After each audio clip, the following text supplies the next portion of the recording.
relax. This is what it means to be a host. What does it mean? I have the luxury to press this button. You're a producer, not the host. I never do resolutions. Why? Maybe if you've tried that for the last 10 years and you've done none, why will you keep trying things that are impossible? Niko na ruabe, nimepata thao kwa meza. Say, help the owner to keep it well. Now, what do you think you're teaching that child that is watching? Grab every opportunity.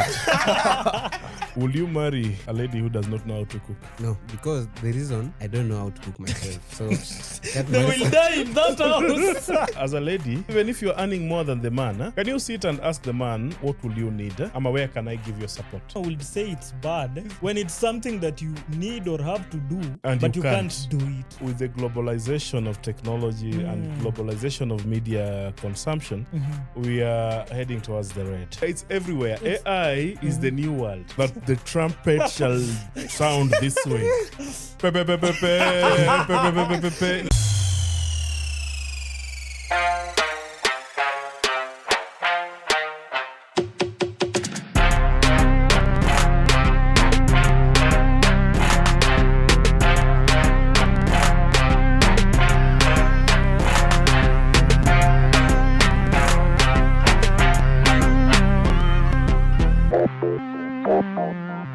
Hello world, welcome to yet another episode of the Ideal Corner podcast. This is our second episode of 2026, and we are honored to have a guest, man. None other than. Is he really a guest? He's no longer a guest. He's an uncle of the pod, Uncle Odera. No, you are honored to have the host. Okay, then we are honored to have the upcoming host of the pod. Yeah, thank you. Welcome to the show, everybody. Uncle Odera is in the house, man. Okay, You see now, that is what it means to be a host. welcome everybody to the show. Relax. This is what it means to be a host. What does it mean? I have the luxury to press this button. You're a producer, not the host. That's Pressing what? The host just the relaxes buttons. and welcome Shadi, welcome Timo, welcome Oscar to the show. Thank you. Yeah, it's been nice, man. From our previous episodes, this guy said you must come back, man. The audience was like, Uncle Odera must come back to the pod. First, this title, Uncle, what does it mean? Like, what does it mean and what does it represent? It means that you now, Odera, you're an uncle to the pod. So you're the father. I'm the father of the pod, yes. And these are the sons to the show. Yes. So, okay, let me So be you the are uncle. the uncle. So it means any idealist you meet outside there, you'll be the uncle. Uncle, so it's okay. Yeah. How is life, man? How's 2026? Not different from 2025. Yes. I told these people during the previous episode and they thought I was lying. It's For just me, the I same, said, just man. like counting dates, and if you look at December 25th and today, it's just the same weather, same suffering, Umetoke hapo nje Instead of kama Happy mta- New Year, No. Happy same Day. problem. Just Period. declarations of Happy New There's a Year, Merry difference. Christmas. There's nothing different. Yo, and let me ask you, do you have any New Year resolution? I never do resolutions. Why? If you've tried that for the last 10 years and you've done none, why will you keep trying things that are impossible? You know, the only person that had crazy resolutions for last year, I hope you've not interfered with any settings there. Nothing.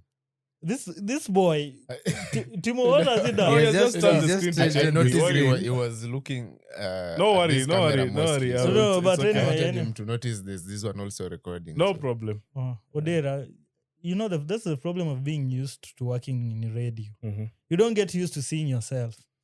I'm okay. This thing, it's not magic. I've been to studios. And why do you look... Maybe I'm shocked that I'm in a very sizable studio. Yeah. Let's proceed. Yeah, the only person that had crazy resolutions for last year was this guy, Timo. What was Timo, that? do you have crazy resolutions for this year? I'm still drafting them. Yeah. What have you drafted so far? This guy drafted that, I don't know, he wanted to buy a super bike. He wanted to buy a new phone, which I think you bought a new Yeah, phone, I right? bought a new phone. Yeah. What else did you want to do? Well, He said the rest were crazy. You could not share the rest with Wanted us. to have a girlfriend. Yeah, he wanted to. Are you still moving with that lady from The- Chomanat? no, I've moved to the new one. The one I showed you. The one I showed What you the happened? photo What the other happened? day. It was an open relationship, so you can just end it anytime you want. What do you mean open Oh, these relationship? guys are crazy, man. Oh, see, it's open. Like, you can do your thing. I just do my thing. If you want to end it, you can end it. What thing? So it was Okay, I can groove with other people. Nah, you're not helping us. What describe an open relationship? Okay, an open relationship is like this. Mhm. we are dating, but Mhm. it's open. I can smash with other people outside. Yeah. Last time I was told that in this show you say as it is. What do you mean? Okay. He can sleep around. I can That's what he sleep wants to around. say. Yeah, with other people. He's allowed And to you sleep should not around. have any problem with it. And You see? the other party can as well do Can the same. as well do the same. Yeah. That's a crazy. So it's an format. open relationship. And you both know that now Timo is sleeping. Yeah. He's a sleeper. Yeah. This one is a sleeper. That happens these days. Yeah, Yeah. so among many other things, he refused to tell us the rest. So I think they were just crazy. I think he wanted Maybe to have to more. have a threesome or something. The thing would be, the thing would be, Timo. Can we? If the reason I am saying that I don't have resolutions. Yeah. I hope my madam won't watch this. Mm. Times come like if you try 2023, Yeah. 10 of them nothing. 2024, 10 of them nothing. 2025, 10 of them nothing. Huh? It's a sin to do the same mistake over and over again. Yeah. So you just say God take charge. Actually, if there is any resolution Mhm. that even if you ask my partner this time, Yeah. I said Mungu mbele. God That first. God will go ahead of me. Mm. Yes, in whatever experience, that even if it's achievement or any situation, I believe. So if there is any resolution for 2026, I believe even more. And we wish the best for you, man. Yes. Yeah. But Crazy, man. what if you look it from this other angle? There's an Arab saying that at least aim at this outer space, so that at least if you reach the space, if you don't reach you the land in the space, sky. yeah, you land in the But sky. if you What don't of have a that? parachute, you'll just fall down and die. That's the But honest truth. like maybe my resolution will be to get stronger in faith, stronger than ever. Because actually, in 2025, anything that happened to me, I believe that God did it. You've seen this family portrait or some in all houses yeah. that God did it. It's black with some Mm. golden Yeah, writing. yeah. So for me, that was 2025. By the way, speaking In of 2026 is God will go ahead of me. yeah, crazy stuff. Crazy, man. Yeah, but Crazy. welcome to the corner, man. Thank you. I'm in the How was corner. your week? How was your week been? Why do you look shocked when I say God? Like everybody, you don't believe in God. We believe that I personally believe that there's a supernatural being. That's who will go ahead of me. Yeah, that's all that matters. to Good. me, man. Timo, are you a believer? Okay, I'm not a Christian. Let me put it that way. Are you a No. believer? No. Do you believe that there is some supreme power? Okay, that one I believe. Yeah. But I'm not So- okay. I'm not religious. That's what I'm trying to say. Yeah, we know I'm you're not you're religious. spiritual. But you're called Timothy. Okay, now they know. Shadi, the thing has stopped recording. Why is it Check. stopped recording? I think it's not charging or something. It was taken photos. I've just had a clicking sound. Kachak. It was not charging, right? I think now. Just power it on. Zangoja. Explain your religion, Niele. Press record. Am I your belief? Press record. We are continuing. Yeah. Yeah. You want that on air? Yeah. Share your religion, maybe. This thing is raw, How as do raw as you- it comes, man. Okay, me the way I view it, Uh-huh. I know there's a supreme, there's someone supreme. There's power guiding our lives. But now I don't like how people narrow it down to religion. Because if you see Christianity, there's the SDA, the Anglican, the people, a lot. The 7 churches. Yeah. And they're all Christians. Now, if we are all Christians, why should we have SDA candle, this one candle, the other one candle? Who see? seemingly have different beliefs. Yeah. Who you see? This one believes like this. Maybe this DA says, "Oh, don't cook on a Friday." On a Saturday, do Before don't before do maybe your anything, yeah. believing changed, Where Yeah. did you belong? I was an SDA. I was brought in a family of SDA. Stay there. Thank you. Now let's continue. Why are you telling him to stay there, man? I mean, he it's his- belongs somewhere No, already. it's his life, man. He You belongs. can't just direct He him to belongs stay somewhere there. already. You know, it's normally so bad. Your family is SDA. Yeah, my So family we'll is go with SDA. that. You? Anglican. This one AIC. I'm a Catholic, you know. Catholic. We all believe. It's not Catholic. I'm a It's Catholic. It's Catholic. That's yours. I'm a Catholic. Man, you can't say you're a believer and you don't even know the pronunciation of your nini. Kwa Kiswahili ni kanisa Katoliki. In English, Catholic. I can't argue with you. So on let's that, discuss man. English then. Which No, which English? No, I can't argue with you on that since you're the Catholic. I'm a Catholic. Okay, Catholic man. Yeah. Mkatoliki. But how's the week been so far? The week we were discussing the year, we've not even started 2026. Like we were looking at resolutions, Yeah. and I said I Yeah. don't have any, but I believe that God will go ahead of me. Yeah. But Yes. that's a resolution still. Which one? God will go ahead of you. In every situation, including difficulties that we are facing now. Mm-hmm. Yes, it's not easy. It's he said 2026 so far, just like 2025. Kama ulikuwa msoto, sasa ni msoto zaidi. Yeah, me I say this Times was 2. Times two. this was an extension of 2025. Na ukiongeza na wenye waliongezea za sherehe sasa wale pia sasa ni msoto zaidi ya zaidi. Anyway, usiseme hivyo. Yeah, Shadi, any resolutions were None. as it should I be. will just be me. As it should be, man. Always. You'll be Very, you. very, very important. Okay. Yeah, man, it's crazy. Yeah, that's it for the new year. Me pia still, as I said, I'm still in December. I think this is now December 48th. Or is it 46th? I don't know, man. But tunaendelea tu kucycle na. Yeah, so before we proceed, twende mbali, I have a gift here, man. I got something from one of our viewers. For me. Not for Thank you very man. much, viewer. For the pod. It's Let's see. I have a Kayang nephew that I really like. So this guy did a portrait of my nephew. They call him the son of the lake. Yeah. So hopefully I get somewhere nice to place it, but I'm sure itakatwa hapa kando yangu. I'm not good at wrapping things. Look at the way everybody is expectant. Huh? Yeah, I just want to see excitement of the face. Yeah. Let's see. So this is some crazy work from Odongo. Odongo in Manyata. Does he live in Manyata? There's one artist somewhere around Manyata. Me, I know he's based in Masai Market. There's one good artist somewhere around Rivayala Club, hapo chini. I don't know if it's the Odongo. No. This is another Odongo, man. Timo, look at that one. Nice, man. That's very good. nice. We appreciate that. This is very crazy. Personally, I appreciate it. Place it here.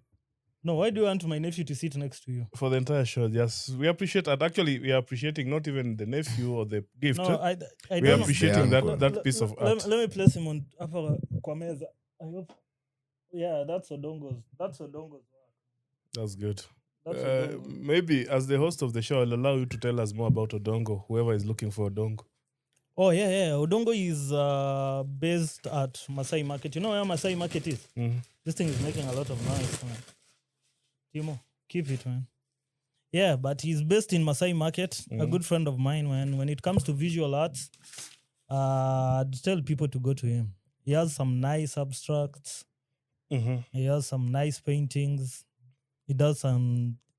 This was beautiful work, man. I'm Wonderful. even lost of words. Wonderful. Yeah. But Wonderfully done. And we appreciate talent. people have talent. Huh? Yeah. And if the way you can see in our studio setup, we just appreciate art from the door, from the stairs, from the kitchen, everywhere. Yeah. Even the Even curtains. when you're Imagine the privileged. curtains are yellow. See, one thing I always say, if you're ever privileged to come to this studio, We appreciate art. yes. But let's be careful. Let's not turn it into Into a what? what do you call it? A worship place. Like No, but they're the one who likes worshipping, not us. I worship, but let's not turn it into a what? There's that English word. Anybody? Which word? We'll get the word. A place of worship, some paraphernalia is too much. Everything. Or idols Shrine, or man. something. A shrine. A shrine, yeah. Yeah, it's a shrine already. What do you mean it's a shrine? You don't worship inside there. Shadi, check behind that. Behind what? There is a bell there. Bring it. No, what do you want to do with the bell? Prove that it's I a saw you. shrine. Man, you're just a crazy I saw man. you You see, really. You saw it. You see now that bell, we Yes. bought it for the festivities, Christmas and all that. So that's why it's there. Okay, I'll Yeah. pass that. Yeah. So what else makes you think this is a shrine? I left one god here the last time I was here. Which god are you talking about? You told me that is an Asian god bearded or something. The other one behind him. No, Now he- this one. Now he has a relative. No, but this mask has always been here. The one behind him. Yeah, the mask has always been here. The one with the fish on top of its head. So next time, dear viewers, I assure you that next time we'll show you a whole setup of the studio. Yeah. Then the viewers will judge. No. It's not a shrine, but it's a good, smart appreciation of art. Yeah, it's a good place to appreciate art, man. Good on this one. This is for knighthood. Yeah. So, Odera, you know, you're just a crazy no, man. not crazy, but we just appreciate art. Yeah, we appreciate art all through and through, Kabisa. man. Yeah, so thank you for coming through, man. Mm-hmm. How does it feel to be the first guest? This year, Yeah. I don't know. I have a friend somewhere called Emmanuel Kea. Whoever, well, maybe when he gets a chance to watch, he was our accountant Mm-hmm. when I was at the. I worked. I am still a volunteer at the Red Cross. Yeah. So we used to have an Are accountant. you a lifetime member? I'm a volunteer, but not yet a life member. What's the difference? When you become a volunteer, you offer your service to serve. When you become a member, there are subscriptions that you pay towards supporting the relief. So what do you know? Do you know how to issue first aid or what? I'm a trained first aider. Ah, And actually, for so long, I've been the regional disseminator. meaning what? I train people and I help people understand Red Cross. Ah, I remember.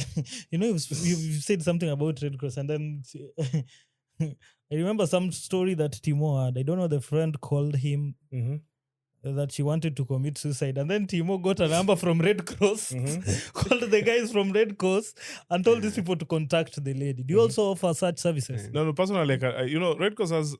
Is it about Red Cross today? No. I'm just asking because it's just a story. Red Cross Since is you an brought it up. international movement Mm, made up of volunteers, and Red Cross also has staff yeah. and members. Mm, So I can tell you that I'm a Red Cross staff hired by Red Cross to offer a particular job. yeah. I'm a Red Cross volunteer. A Red Cross volunteer, you are ready to serve. You can be whatever When called profession. upon. No. Whatever profession you profess, Mhm.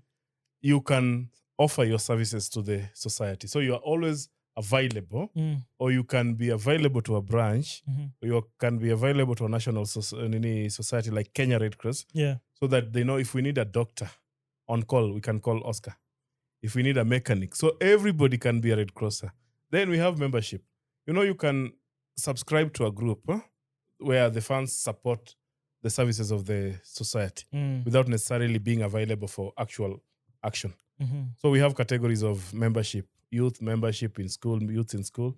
We have ordinary membership. I'm an ordinary member that I renew my membership every year. Mm, Then there is that where you pay once for a lifetime. It's Yeah. a higher amount. mhm. I think by now it should be more than 10,000. Mm. You pay it once and you remain a member for life. 10,000. Yes, And I'm a life member. you are a life member. And that 10,000 is basically to support Red Cross work. Yeah, I know, yeah. Ah, crazy, man. So for You those people see- who feel like they want to join Red Cross, Red Cross has branches in all the counties, all the 47 counties. but what are the benefits of being a member? But how does it feel? It feels good to serve a fellow human being. Actually, the call for Red Cross is to serve humanity. The number one principle of being a Red Crosser is to serve humanity. Are they serving people in Iran, Yes. We have the Red Crescent movement there. in Russia, Yes. Ukraine, Actually, we have Red Cross almost in all countries in the world. Venezuela? They are there. Yeah. The Red Cross movement, it's actually, do you know, before we end the Red Cross topic, you know the formation of Red Cross as a society Mhm. is enshrined in the Kenyan Constitution. That there shall be an institution, a humanitarian body, auxiliary to the government, that shall offer relief in times of need. It should be Cap 256 of the Kenyan Constitution. But where then does UN come in? UN, those are supporting agencies. And internationally with their international mandates. Red Cross is not an NGO. It is a society recognized under the constitution of the respective countries. So where do they get funding? From this membership and Membership, charity? support, donors, and all those. Mm. Yeah. Who clearly know that whatever we're offering is towards relief. Are they audited? Daily. By whom? But we have auditors. Like for the branch, if the reports are there, you'll find audited reports. Who do they report to? If you have the branch, you have the regional office. From the regional office, you have the national office. From the national office, you have the international federation. From the federation, you have the international committee of the Red Cross. From the committee? Now you have the membership all over the world. Answers, tap. As if I rehearsed. No, but I'm not satisfied. It's good. I It's think- good, like, to be a member. Go to Kisumu branch, ask questions. It's just right behind the Russia, next to the queer funeral home. Yeah, I think I'll visit them. Just go ask. Anybody can join the Red Cross movement. Yeah, this year I've taken it. I want to highlight most of the things that happen in Kisumu. Go So, to Red Cross, please. Yeah, it's a Where good do you idea. belong? I think I'll Anybody, visit it. any society, any association, any movement? They belong in PRSK. Creatives. creatives, huh? So That's good. Do you have something like that? Well, but that's a creative I way was of being wondering. creative. Just pull your It's a mic creative. closer. Timo, any creative. society, any group, any charitable? No. I think I would like to join Red Cross. Please join. Yeah. For him, is Mbogi Genje. No, it's okay. It's okay. Like, don't Mbogi ever Genje feel that. society. You know, people see that during response and everything, Red Cross touches all aspects of life. Yeah. We have water and sanitation. We have health, mental health. We have all aspects of the society that needs But then, attention of Red Cross. Timo, we were laughing about this thing. Did your friend get help? Yeah, she was helped actually. Someone called I think Grace Wambui called her. From Red Cross, huh? Yeah, from Red Cross. Yes. And they talked. They even met. I think she was helped. Now, what was the reason for her to try and commit suicide? She just told me life, I don't know, has pushed her to the corner. She didn't want to get into details, such stuff. So I was like, I'm not trained to do this. Sit down and listen to someone. Where else. was she? She was in See, Nyamasari. I'm not trained to do this. She wanted to. Is she still alive? Yeah, she's still alive. Even yesterday, I think we spoke. She's still alive. Is this the open person? The open relationship? No. Wow. This is just a friend. Or just another friend? Yeah, just another friend. Another friend. Yeah. Okay, you know, we are It's diverting nice, from the man. today's topic. Bring it on. We are ready. No. Okay. Before we proceed, get those cards. I think, let me get you a card. Let us challenge Odera. Bring them. These are called what? Pick one random card. One random card. I've picked two. I return one. Aha. Then what does the card say? The world is round, and the place which may seem like the end may also be the beginning. Then nothing is worth more than this day. So which one would you say you relate more to? Both of them. What do you think of them? Like nothing is worth more than this day. You know, just a call to appreciate every moment. Yeah. Every hour, every minute. Let me start from every second, every minute, every hour, every day that you are alive. So if you are alive today, now and here, please appreciate that moment. Because like this moment that you're able to do anything, this moment that you're able to speak, this moment that you're able to go to the toilet, there's somebody who can't do that. True. So if you're That's able, very true, yeah. if you're able, despite the limitation, please appreciate that moment. Then the other one is that the world is around, and the place which may seem like the end may also be the beginning. You know, we've just said that we have started the year, and we said it's as tough as the past year. As human beings, you get into situations that you feel, mostly as a human being, you can't always be celebrating. There are moments that you're low. There are moments that you feel that things are gotten down. Timo has just shared that a friend had been pushed to the corner. You know, those are moments like you're reminded, look at the shape of the world. It has something round has no end. It has no beginning and has no end. So just whatever situation, you know, it's not the end of everything. Pick yourself up, dust yourself, start again. Proceed. So whatever, like that starting, even that energy to just say that I'm down and I can start again is always a celebration. It is needed for you to start again. And if you decide to end it there, shauri yako. It's not shauri yako, man. We don't judge over here, But man. saying shauri yako is that... We can't blame... Saying shauri yako is artistic. We can't blame someone who decided to remain down. Sharing, like saying shauri yako is just an artistic way of amua, anguka nayo. Yeah. Life ni ngumu. If you decide to remain down there, life ni fupi. Life ni fupi. Survival ni lazima. Hiyo song inakwanga life ni fupi na survival. Mikono juu. Tunabanjuka tu like amua tu life ni fupi na mimi sijifichi. Weka mikono chini, rusha mikono juu, unaanguka nayo banjuka tu. You listen to different songs, man. Yes. Me I know life ni fupi, survival ni lazima. Hiyo ni yako. Sasa hii yetu life ni fupi na mimi sijifichi. Naweka shida chini na rusha mikono juu. Alafu unabanjuka tu like let that down moment, let it not leave you down there. Come back stronger. Like I came in here, I saw 1,000, I took it. You know, I've started life. You go with opportunities. Those are just, And going to the table, I found another 1,000 in the wallet. I'll go back and take it. those are just, You know, you take advantage of moments and situation, rise again and go. Case baadaye. those are thug tendencies. Fact, bana. that You are is what training you- ati yourself to be umekuja a mimi niko na thug. ruabe, nimepata thao kwa meza. Say, help the owner to keep it well. Now, what do you think you're teaching that child that is watching? Grab every opportunity. Right.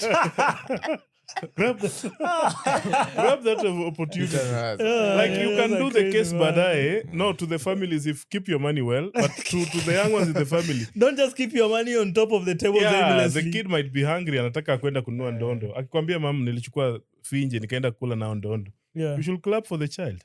Hiyo kitu imenikumbusha mimi fulani niliona juzi. Ati kitambo nikiwa mdogo nilikuwa naiba 100.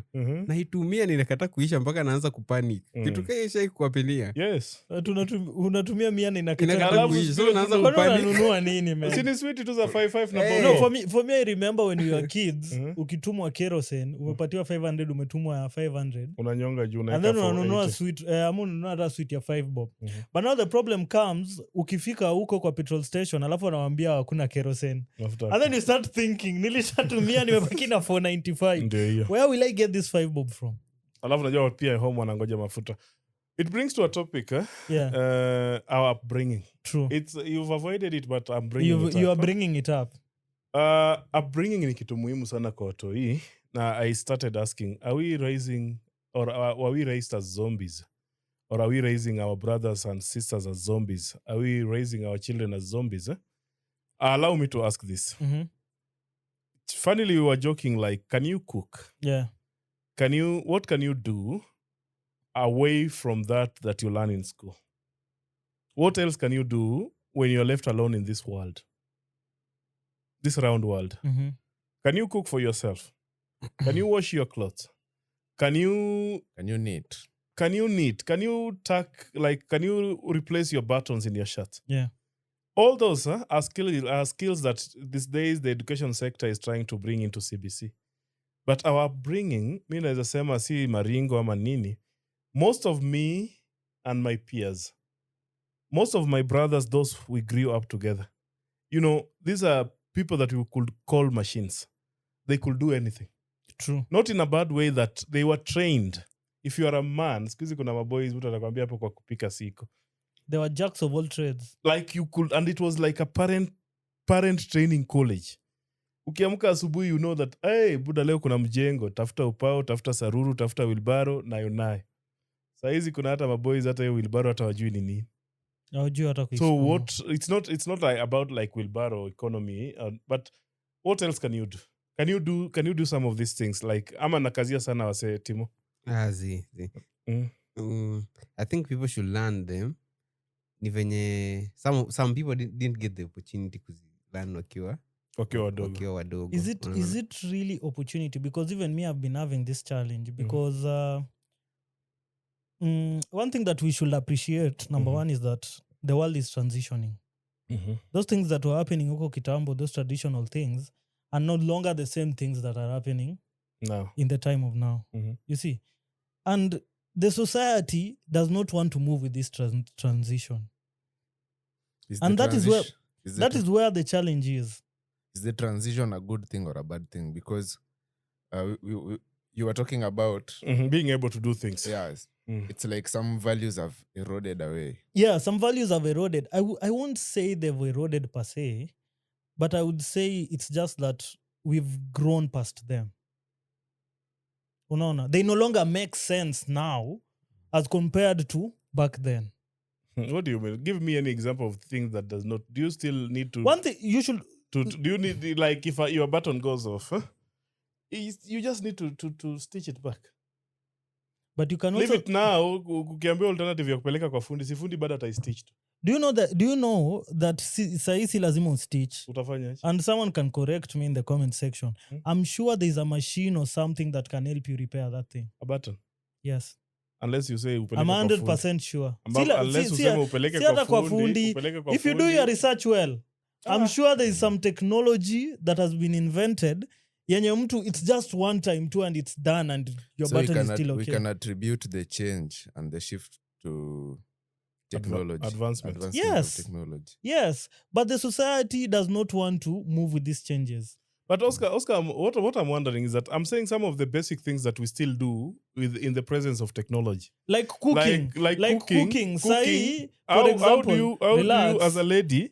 Relax. Like cooking sahi, do you know that there's a machine that can cook for you ugali? That's madness. Do you know? So you know, recently, Like- Roots went and said that he'll bring chapati makers. Okay, those are some imaginary technologies. Chapati I'm makers are imagining. there already. Those things are there. I'm imagining, yeah, they're there. They flatten us the things that you press the unga and it spreads. Huh? Yeah. But still, unajua mpaka uweke kwa pan na uichome. So, kenye nasema, there are advancements Yes. in technology. Yes. For instance, technology has enabled us now to go live. Mm-hmm. Vitu inarahisisha maisha. Yeah. Technology has enabled us to sit here, Mm-hmm. the number of us, Yeah. maybe have this conversation. Mm-hmm. Kitambo ilikuwa labda ikue hivyo, tape ipelekwe Nairobi, iende ikue played back. You see, technology has simplified things. Yeah. I accept. Yeah. But I still believe that there are basic things. For instance, as a human being, at a certain age, mtu ukiniambia kwamba hujui kufua nguo zako, you know, I will ask, okay. Then what is the essence of a washing machine? Now Then? you see, nasema, Hata cooking bana ni basic. unaona hata ule mtu, hata ule mtu what akitoka shule, mtu hii ako shule, not all schools have machines. Ukipeleka mtoto wako boarding ako form 1, form 2 ama grade 10, kuna wengine, wazazi wengine I know they suffer. Unapeleka mtoto umemzoea kumfulia. Mhm. Hata atafika pale, You see, atatumia cooking machine kufua. So that is where the problem lies. Mhm. Because I would say all this thing, it's still just balance. Because there are those people who can afford the washing machine, Mhm. and there are those who can't afford. Or Yes. the advancement in technology is bringing about the zombies. That's the question we started with. And it's not a bad thing to have a washing machine. Nasema sasa hiyo machine So ikifail ama power.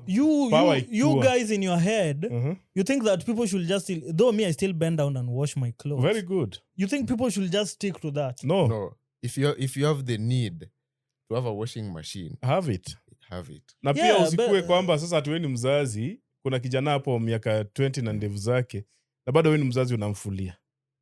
Are you getting what I'm saying? Mhm. Hata kama ni hiyo washing machine, You- ule boys anaweza jua kwamba wacha nichukue hizi nguo niweke kwa Odera, machine, do you know niache why- first wash, Do you know rinse why and I'm all saying that. some of these skills have been overtaken by events? Mm. Look at something like back then, tulikuwa tuna hunt for our food. Aye. If you go to the forest now, do you know how to hunt? Oscar, miss Do you this. know how to make a bow and arrow? Yes, but umesikia, bring it now and I do it here. Bow and arrow. But if I take you to the Including- forest, will you hunt? Yes.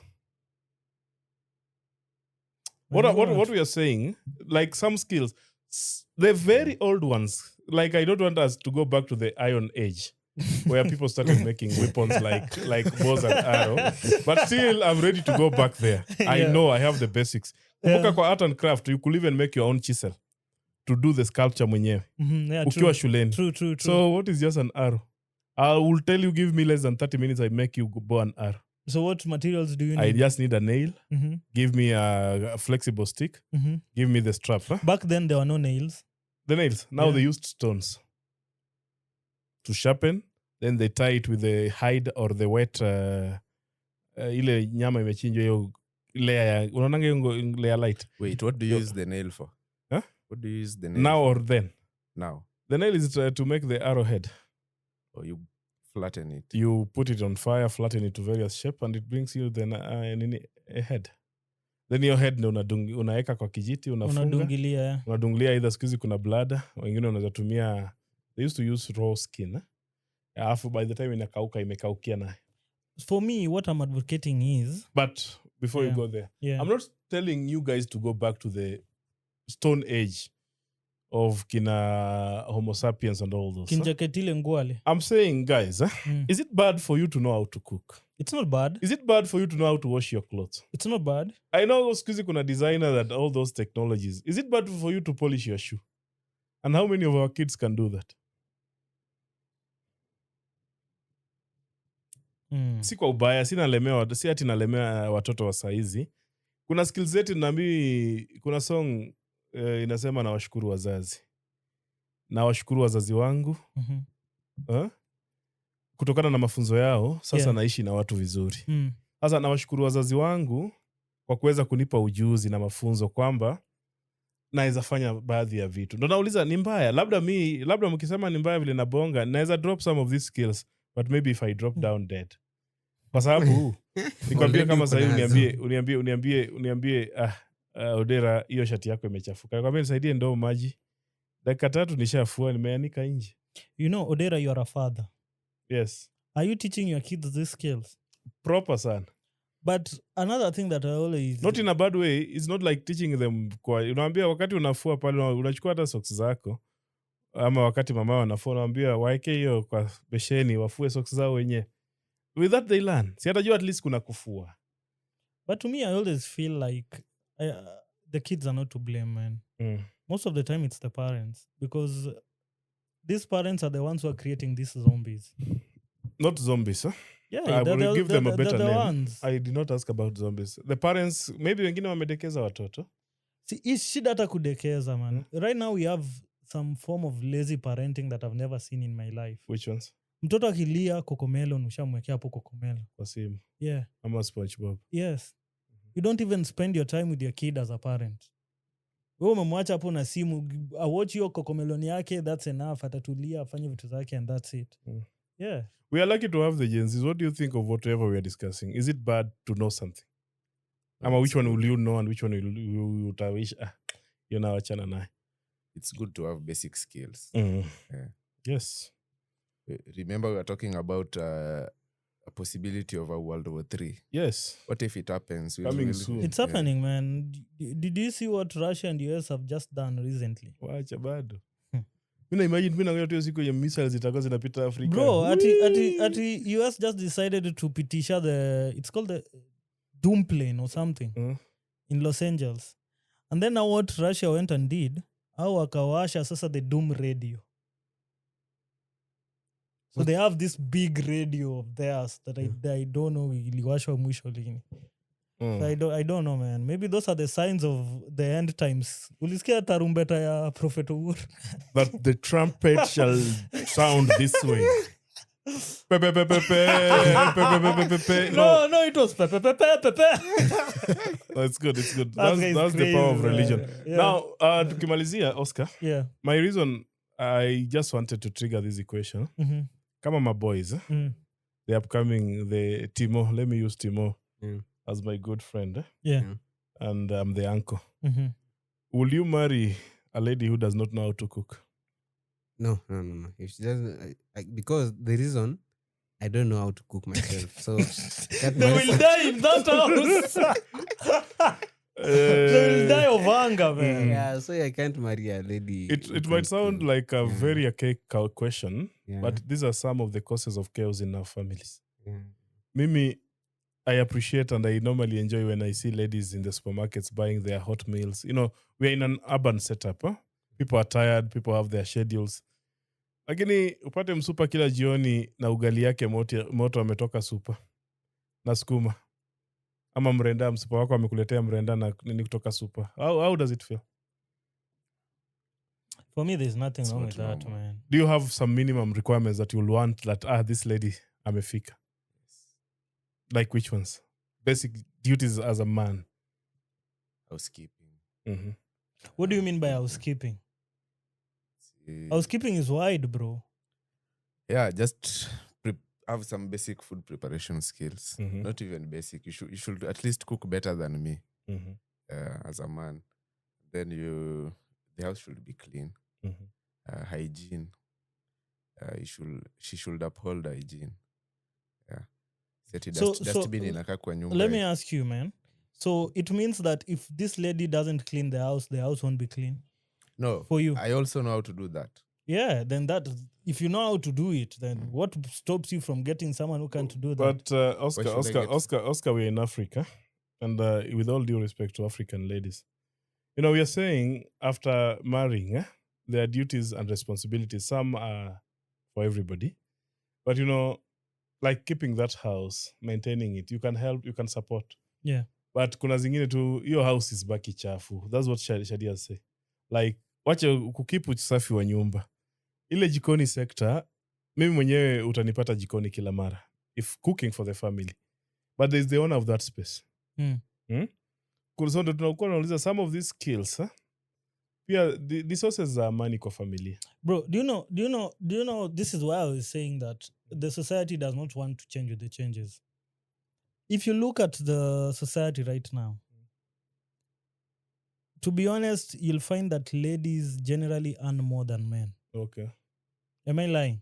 You know better, I don't know. No, I'm just saying generally. Ama nimedanganya. Nyinyi malimko mno. But how many, who I said think you hata Gen Z ladies wako na more money kuliko Gen Z guys. But yeah, who- that's what I'm saying, literally. who sent But you, now, who sent you there's to compare the pay of listen, men and ladies? Odera, keep quiet. Okay. I want to land my point and you want Okay, to I'm crash busy. my plane. Okay. What I'm saying is, the society wired us in a way that men tu ndo lazima provide. But why can't you accept changes? Maybe imefika point yenye tables have turned. Yeah. Have you never heard the lady saying that your money is our money and the lady's money is her money? No, that's why I'm questioning. Like community, because society why I'm is questioning. changing, you need the man to be provided for by who? I've not said I need the man to be provided for. We just have to accept the changes. Okay, some of the changes include man changing from a provider to be Not a that, receiver. not that I'm saying ati sasa we mwanaume enda tu ukae pale hapo ati utakuwa unapatiwa. I'm saying let's appreciate the changing time. Na hiyo kukaa hapo unakupatiwa, si ladies are doing that now. So wamekaa tu wanapatiwa. So if it is to change, men wakae wapatiwe. What kind of a society will that be? Over time, wamekuwa wakipatiwa yenye wameaccumulate wealth kushinda the boy child. That's exactly what you're saying. Yeah, and if sasa hao ndo wako nayo, mbona sisi tusikai chini tupatiwe tu rudi back to our mantle? It is changing. There's a movement out here by the... Called what? Okay, it doesn't have a name. I'm just calling it a movement. Because on TikTok, I've seen several videos of especially white men complaining about ladies not taking care of their needs. Like as men, they have to be taken care of. Okay, sasa kazi yao ni? It's the new era. Now it's like they are revolting against ladies wanting to kufanyiwa kila kitu, wapewe, waletewe, wafanyiwe, wapelekwe. So why can it not be the same for men? Timo unaonaje? Au mimi naona tu like let the men who are back to the providers, because the reason why I'm saying Timo, that wewe uko na resources za kuprovide? Just answer my question. Depends with the level of the person mwenye uko nayo. Kuna ule mwenye anataka sijui umpeleke aishi milimani. I can't do that right now. Unaona? So depends with the level. So for you, you'd rather stick with huyo mwenye hataki kupelekwa milimani? Yeah, I'd rather stick with huyo mwenye. Which one do you see yourself growing with better as compared to the other? Okay. Huyo mwenye anataka apelekwe milimani. Ikitu tunaiangalia vibaya. Let me be the host. I said like we are living in a society that have roles and responsibilities. Wewe ukasema kwamba society imechange. Yeah. Shadia anasema kwamba at least apate mwanamke anayeweza kuchunga nyumba, kuangalia maslahi yake ya tumbo. Ndo society imemwaya. Ndo society imemwaya. Yeah. Na ndo mimi ningesema kama ni kubadilika, itabidi tubadilike polepole. Haitakuwa immediate. Ni kama kuna duties zenye Shadi pia anaweza saidiana nyumbani. Yes. Na pia mimi ningependa ile angle kwamba as a lady, if you are able, even if you are earning more than the man, can you sit and ask the man what will you need? Ama where can I give you support? Yes. Usitaki mwanaume na ndevu zake kwamba amekaa aletewe. Usiingilie watu wa ndevu bana. Pole. Hatukusema kwenye msikuwe na ndevu bana. Sawa, wale wenye wana ndevu pole. But tunasema wale wanaume kwamba pia usikue tu mara moja ati sasa wanaume wametoka kuwa providers, wamekuja wakaketi. Can we have I'm a liberal person. Yeah. I can accept any support from a lady. Yes. My wife aniambie Baba Janel uko down, ama niambie Mama Janel leo niko down, uko na ruabe unisaidie. And mostly it's also funny. Some of these ruabes that you ask as a man, you'll have to return. Yeah, they always find their way back. And the ones that they ask is never returned.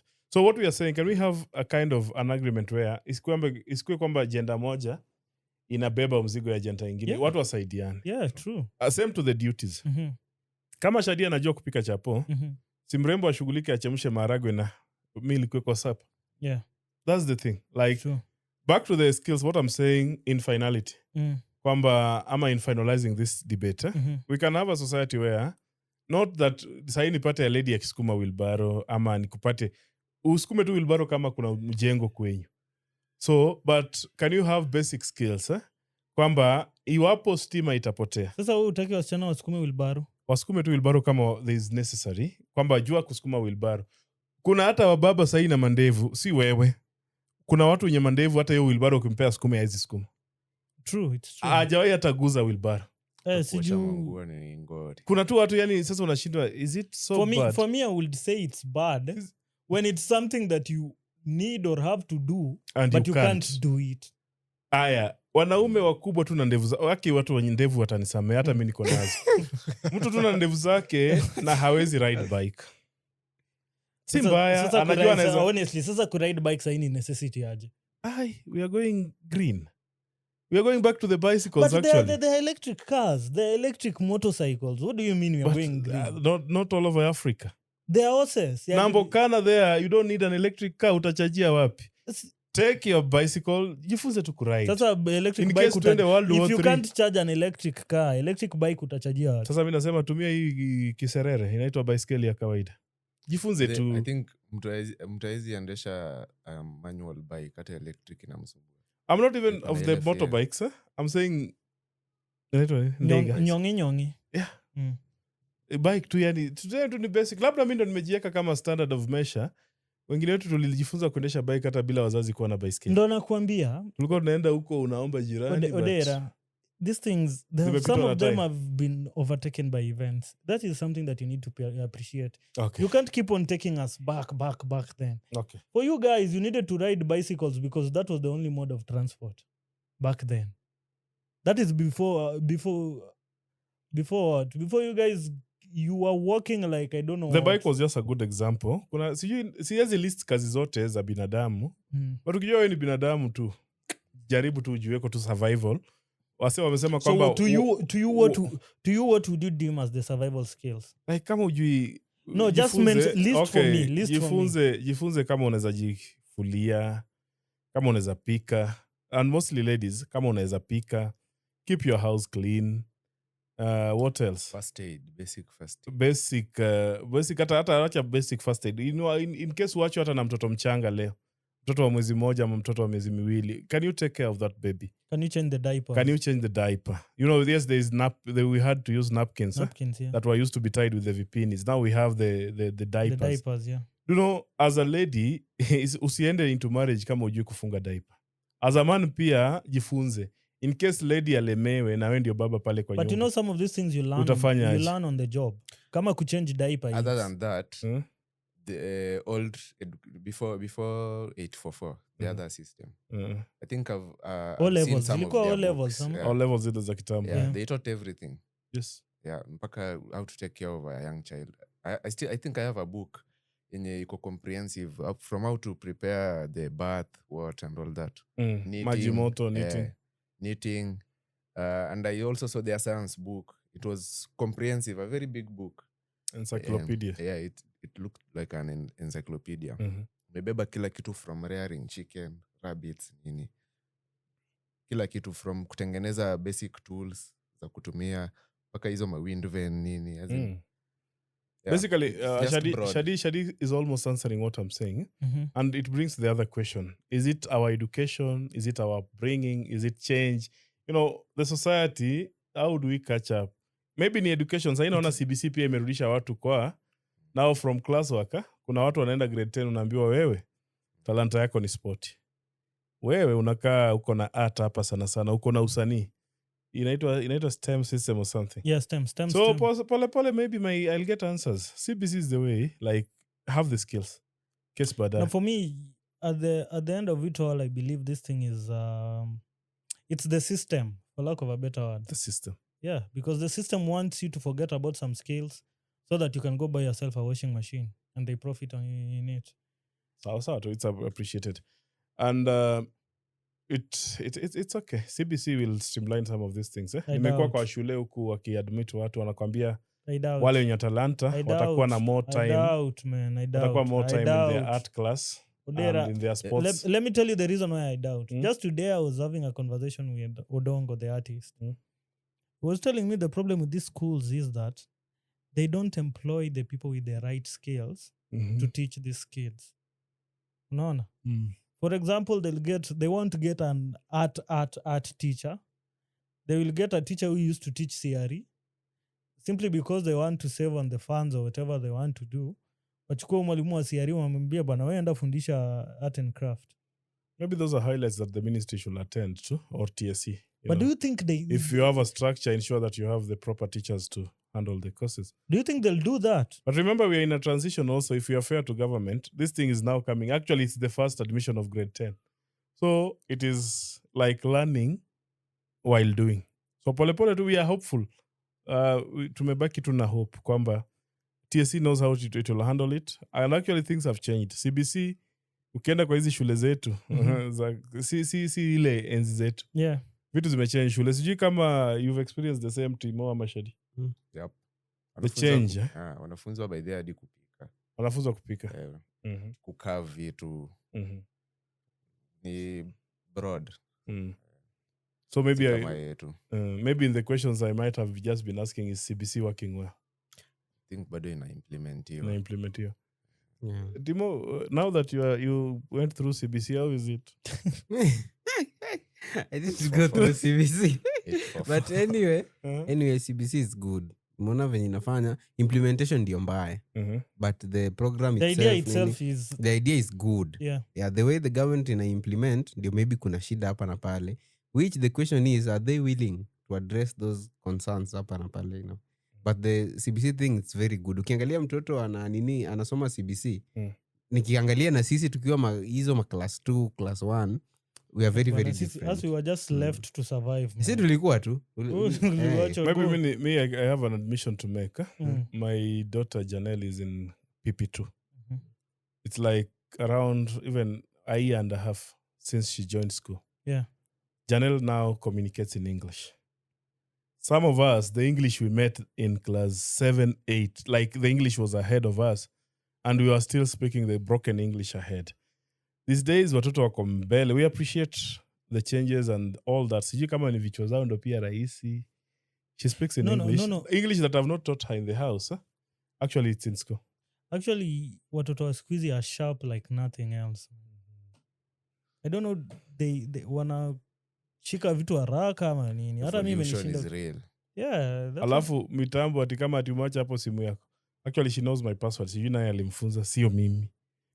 Atakwambia tu dadi najua password yako. Ana operator najua ataenda.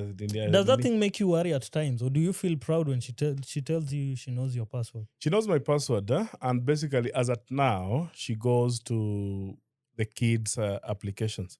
For instance, the YouTube for the kids. She knows what to get where.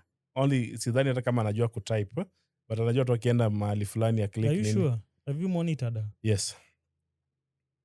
Nata kilemewa sana utapata kuna kwanga na hizi images in appear on the wallpaper. You'll find her scrolling. Unless what do you mean if I'm sure? That's just a 5-year-old. Because it's fine. She might be 5, 4, 3. Bro, technology is as bad as it comes. That's one thing that you should know. Yeah, because maybe one day you'll not be there. She'll have your phones, and then adult content just pops up. No, that will be a bad one. Eh? And at times also, if you watch, I appreciate the much that watching cartoon has done. Eh?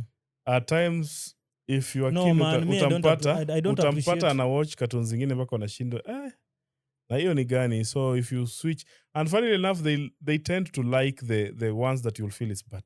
Yeah. Like those violent ones, kuna zingine tu zinakaa. Even you wonder like, mtu umeweka hii ni channel ya watoto. I think some reviews should be done also to standardize. I know some of these channels, akina YouTube, akina Netflix and such, are global. But can we have some standard? For instance, there are things that are okay with maybe those wazungus that might not be okay. Like these scary things. Me mwenyewe up to date, I don't watch scary movies. At times you find hii cartoon hata inakaa scary, more scary than the na mtoto amekodoa tu macho hapo anaona, so it's like I don't know. For me, leave alone even these scary things. For me, it's And this thing, I feel like we once had an argument, for lack of a better term, with one of us during a session. Now I was telling them that things like the LGBTQ community, you know, it has been propagated by the media. Maybe not. Yeah, because it for me, I feel like it's something that is instilled in you. So you imagine yourself as a kid, you grow up, but the content that you consume is videos or movies of boys kissing boys or something like that sort. It is. So you grow up knowing that this is the normal thing. It is. That's why I'm calling for caution and standardization of whatever content. I think maybe if you go to MultiChoice as a provider, the DSTV, GoTV, I don't know if they have content for Kenya purely or East Africa or West Africa and all those. So if we do the clusters and understanding the cultures, beliefs, and the restrictions of societies, it will really help to have discipline. But I'm worried that with the globalization of technology and globalization of media consumption, we are heading towards the red. So it might sound funny. We are not heading towards the red, man. We are already in the red. What age? Okay, what age is appropriate to start exposing a child or informing them of things they need to expect out there in terms of? I feel like sexuality. It depends with you as a parent. Because, but in our culture, like in Africa, us we were not taught that you can sit down with your kid and talk to them about sex and sexuality. Because I feel like in this age, we need to be the ones introducing them or exposing them to it rather than getting the exposure online by themselves or from predators out there. May I ask you, Shadi? It's a good topic. It has been a debate even on the Kenyan National Front about introducing sexuality lessons into the schools. Some oppose, some said it is terrible, it should not be allowed, it shall flow.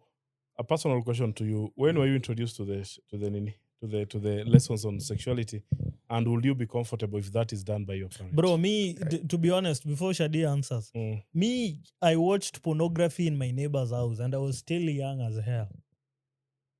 Oh, your neighborhood should be flattened. Now, yes. And I think that is the same thing with all these guys. Yes, like who introduced, and now we are saying, Shadi asked a question.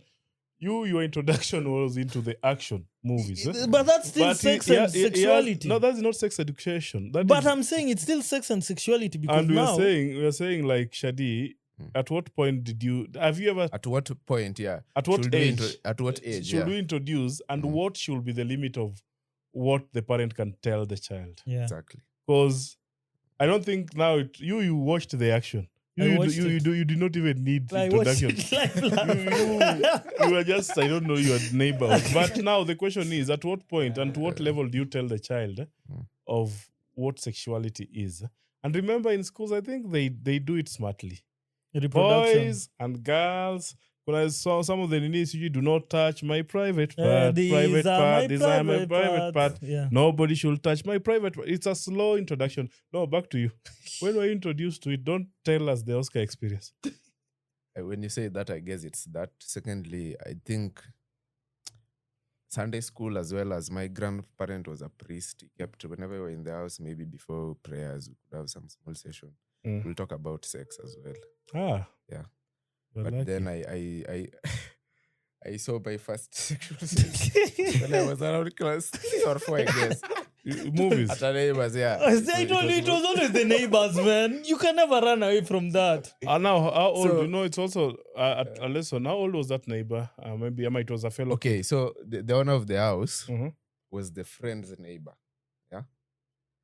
So the friend of mine called me to go to his neighbors. Watch. So he had the DVDs, cassette, stuff, cassette, and then he had the PS as well. So you leave the key so that the friend of mine, my friends, could get access to them anytime he wanted. So we used to go there with my friends. So there's this day we went there. We were around 4 boys, and then this guy just decided to play porn. To entertain the you adult. guys. The adult, you were a friend. No, my friend. The owner of the house. Yes. Not the owner, or your friend. my friend. So meaning he was Who was consuming also before. your age mate. who is also my age mate. Meaning for him, he had been Yeah, consuming that thing exactly. proper. So you see, that's the challenges with society. Timo, why are you silent?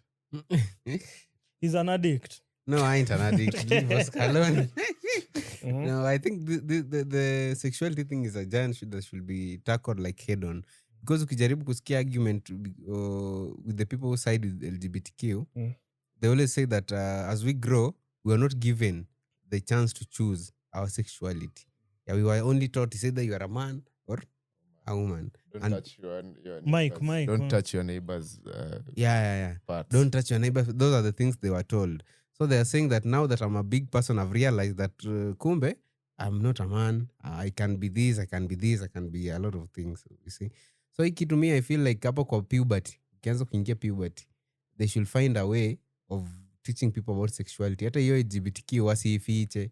Just tell someone. But there's But I don't something. think it But should I be feel, at I feel like puberty. I feel like those people have gone ahead of the class.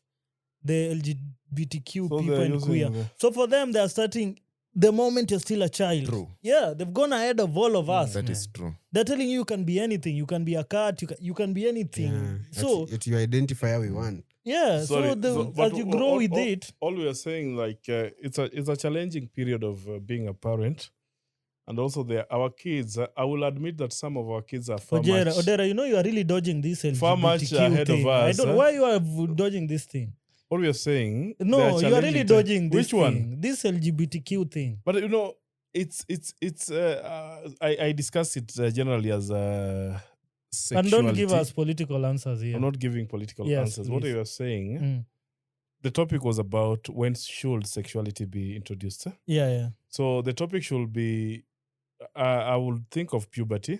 I would think maybe gradual introduction, Mm-hmm. maybe the basics from class 4, 5, as you grow, as you turn, as you have your base, as you grow your beards, you grow understanding. 4, 5. 4, 5. At class 5, most kids are 10 years, and you'll see some of them have started at the puberty stages. I think it comes in at teenager, from 13 and all those. So the responsibility is what content is told to the child, Mm-hmm. at what age, and with who. Mm-hmm. Remember, we have already run to school. And remember, you are a child to your parent from the beginning. Yeah. So also, can we have modules or guidelines for parents, references for parents, references for brothers and sisters, references for those in church to educate the community, particularly the young ones? That can it be a communal responsibility that, if I'm engaging the children, this is the limit of what I can tell them. Yes. This is the limit of what I can educate the Yes. children. But basically, Oscar, if you ask about the LGBTQ and the debate, it's very un-African. It is there, but how do you start? But this it is something that we should not even... Yeah, I'm saying... it is there, but we should not... How do I say? They have gone ahead. They have introduced people into it. Like you said, some of the... If you're not cautious with what... I know of a controversial magazine that used to be distributed in schools. Mm-hmm. The school heads and the in charge stopped. It's a lot to mention it because they realized some of the images. You might think that it's just an image. So it's the teachers were forced to be reviewing every episode of the Young magazine that goes into their schools. Yeah. Because some were silently promoting LGBTQ tendencies. So the teacher said, like, okay, as a country, as a region, as a people, we've not gotten to the stage of openly maybe educating or telling people about such. So we need to be cautious pia to convert watu wote. For me, one thing The I always, society kose kugrow. one thing I always say is that you do your thing, and I have nothing against whatever you're doing. But the moment now where you start, like, it's as if you are now building a cult. You want to bring people into this cult of yours. That's where people, for me, those guys go wrong. But they're there, they're in the society, and the society also, they have their rights, they have their limits, they have only that, only US recently declared that there's only two gender, there's a man and a woman. Yeah. So those are the Not realities. US, Trump's administration. That's why I love that guy. Which president? Trump's Of administration. which country? That's what I'm saying, not US. Because remember, Biden was for this other thing. Same to Obama. So that's the society we are living in. So it needs like a communal approach to it, proper education, proper content, and proper context of knowing that who is to tell the children what, at what age, by who, where, and when. Yeah. Yeah, that's true. And let's stop spreading this gospel that is not a gospel. But Amen. one thing that, as we conclude, one thing that I've been thinking and has been eating me up for some time is that yes, it's been eating me up. I feel like it's a curse if you can afford a phone and you can afford data. Hey, now a very good topic that it's a curse. Because to be honest, we don't have control over what we consume. Not even consuming, Oscar. Let's first discuss the pricing of whatever you said. Data. You know, our parents lived without data. Yes. We grew as children up to become teenagers without data or even phones. Mm-hmm. Now you have an additional cost in life called data. You have your airtime for communication. Yes. Most of people I know will go the shortcut way of maybe going for the offers which are not even offers. Mm-hmm. You're told at 20 shillings, you can get 1 GB of blah, data blah, blah, for half a day. 20 minutes. For 20 minutes and all those. You know, they present them as alternatives or cheaper stress relief for you. But I don't know if it's the mobile economy of something. It's just expensive. Now that we have our phones, and it is our content and our messages that have been sent to us, why can't we even just say that at 5 shillings, you can have access to data the whole day? Data is damn expensive. Yeah, maybe Shadi, you are the data people. You are speaking about me. I'm saying that thing is a curse, man. It's a curse, but it's damn expensive. That's the first part of the curse. If it's expensive, it's a curse. Yes, yeah, Shadi. Yeah, Shadi. Capitalism. I think by the time they were introducing data, it was very cheap. For 5 shillings, you could browse the whole day. In fact, you did not need to buy bundles. You just had your by minutes. having airtime, yeah, you could just do anything without buying minutes or bundles or anything. But then history, privatization and whatnot, nini. They are out here looking for money and they want it fast. Yeah, so then unaona anybody who comes with a cheap alternative unapigwa vita mpaka uinue mkono mjuu mwenyewe. Yes, Timo, mambo ya data na gharama. Okay. Data is expensive, right? But if you have the money to access it, kama unaweza nunua data na uko na simu, I think that's a curse when it was kama sema. Because first of all, there's nothing like control kitu naona kwa hiyo simu. Hauna control kabisa. Ukiingia kwa hizi social media posts and stuff. AI. Yeah, AI imekutangulia inakupea content. Unaona tu unaonyeshwa tu mafurumbanya hapo bana. Furumbanya unaonyeshwa hapo unashindwa rada. Twerking, I'm like, what is furumbanya now? You know, when elders come to the show. Furumbanya is assets. Assets, huh? Yeah. My worry about the cast now that you're saying, if you are connected, I'm very lucky that we don't have our phones here. Mm-hmm. The other case is that the community or the society is getting apart, tearing apart. You go to a family, unapata watu waine wako kwa nyumba na kila mtu wako kwa kona yake na simu. Man. I also get worried at times personally, and as a trainer on digital security, I feel that I'm a victim of technology. For instance, utaingia kwa simu, utapata unazubalia simu for almost 2-3 hours. One after the other, even if you're watching or working on it or working on something, the time. I know of companies that initially started to discourage too much use of phone. Mm-hmm. And even in their branding, below the logo, they will have a slogan that too much use of the mobile is harmful to your health and well-being. It is. So they had the courage of manufacturing it and telling you the dangers of it. Some of these manufacturers will not tell you the danger of. Instead, they'll be giving you offers and more offers for free YouTube and setting and up free Wi-Fi download and setting up so New that you updates. consume and consume. So you either use your mobile phone or you are stuck to your smart TV. Technology is good, but now the society. Kuna hii image ya people then and now people now. I don't know if you've seen those emojis. Yeah. People then and people now. Families then and families now. Visit any family, that any sitting. Ana hata enda ni vile tu kanisa ziko strict. Ukienda kanisani kila mtu kwa simu. Ukienda kwa familia ama family meetings.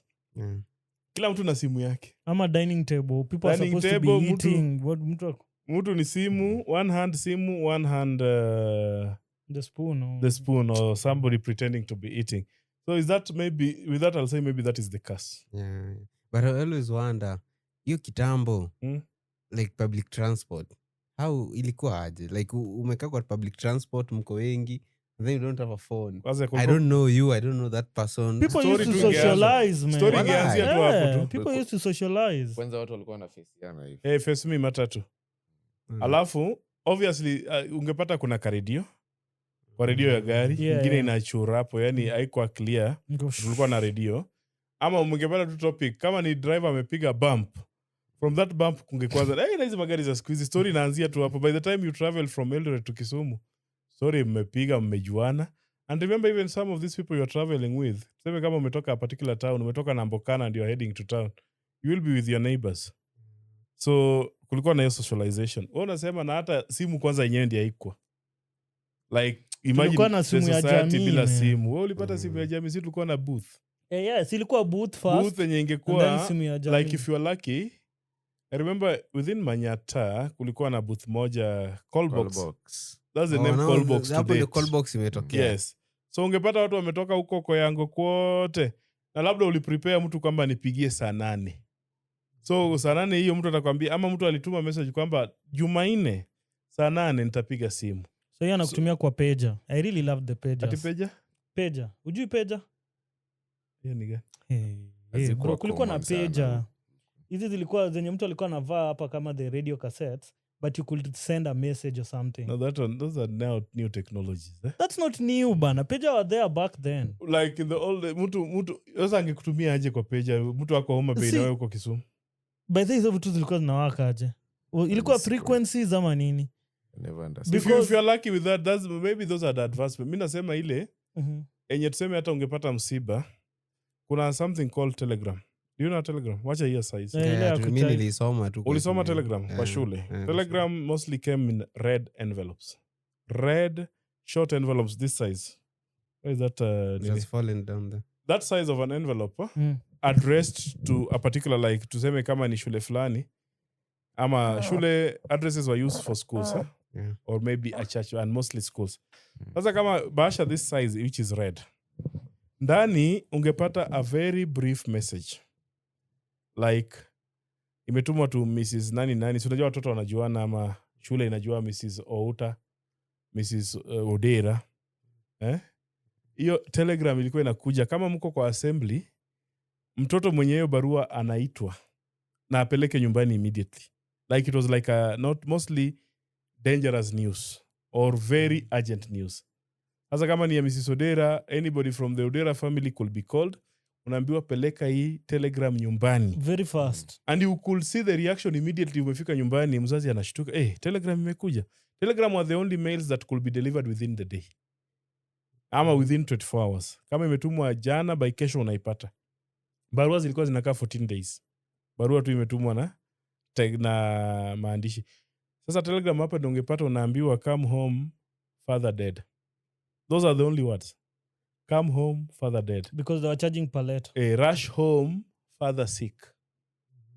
Rush home, something like it was mostly you need to act on it urgently. But that's something. So that is where we come from. Excuse me, ukituma SMS ni free. Money order pia. Money orders vitu kama hizo. Mimi mwenyewe nimetumia hii ya kutumiwa pesa posta.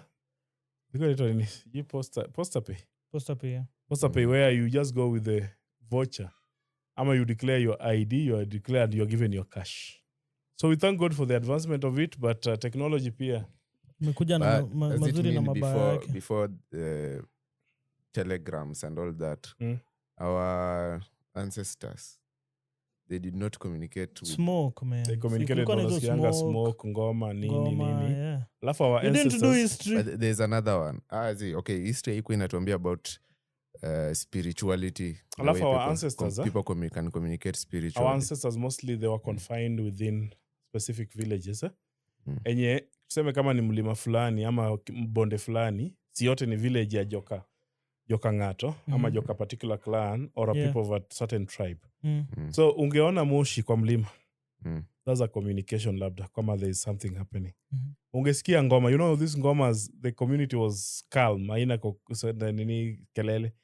Ungesikia ngoma ama tuseme horn ama ululations, horn ama ululation and all those horn ile kubwa ile unaonanga kwa music festivals ama kukiumana na kutumia messenger such we used even to have so there was nothing like, let's say, I guess we have Luos in Uganda. Some of them may move over time. So let's say somebody in Nyakach, the son ali travel kwenda Uganda, obviously maybe on foot or something, because there was no need back then, I'm via a boat, and then this guy misses the son. There's totally no way you could talk to the son. The son I feel like, no, I need to go back. Kuna messengers zenye Oscar amesema, and I think maybe also, messengers came with this slow advancement of technology. Okay. That Shadi utaambiwa, Shadi go to a certain village.